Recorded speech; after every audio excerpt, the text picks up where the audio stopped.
All right, time now for this hour's car review. I had a chance to drive the all-new 2026 Polestar 4 dual motor.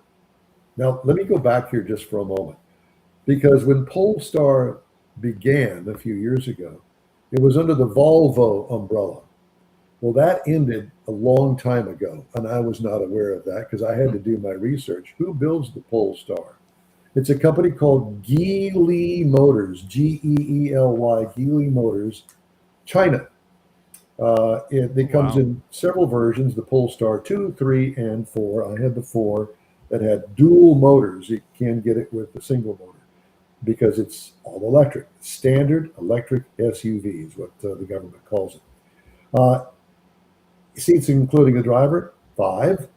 Built in South Korea with 96% Chinese parts. I'm not exactly sure what's going on there. Maybe they just needed another assembly plant. Hey, we've got one open over here in South Korea, so we'll build it over here. But 96% Chinese parts. Can you tell the difference? I can't tell the difference.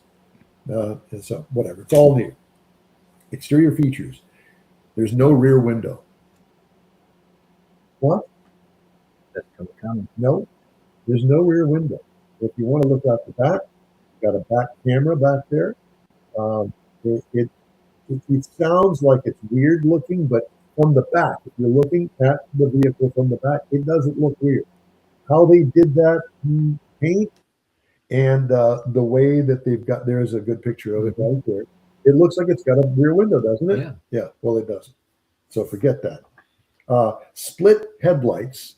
A horizontal split in the headlights, interesting and cool. Stylish horizontal taillights that kind of go along with the headlights.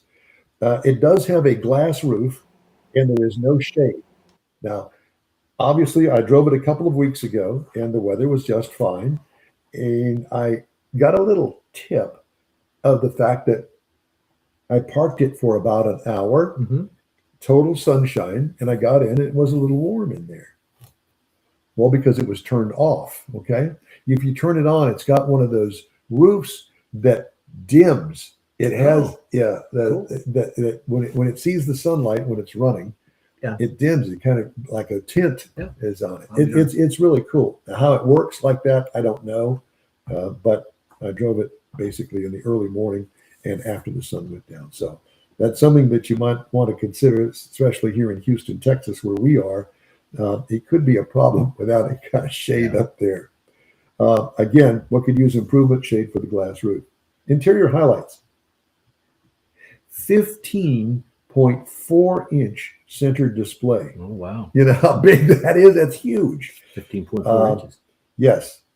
It has a Scandinavian style minimalist design. And you'll have to do the research on it because where you would normally have knobs and buttons and that sort of stuff, no, you got to go to the screen. Knobs? Knobs. It could be knobs, sure. Awesome materials throughout. It's well laid out. It's really kind of cool if you get into it. But, you know, I know that I'm an older guy, and I kind of like some knobs for certain things like volume on the radio. You're coming back. Yeah, well, and that's the new thing is they've realized that not everybody's all into that. Cargo trunk room, small with the rear seats up, as you can imagine. What I like about it, it's cool environment inside when you get in it. But it could use improvement. Again, some buttons to control often used features.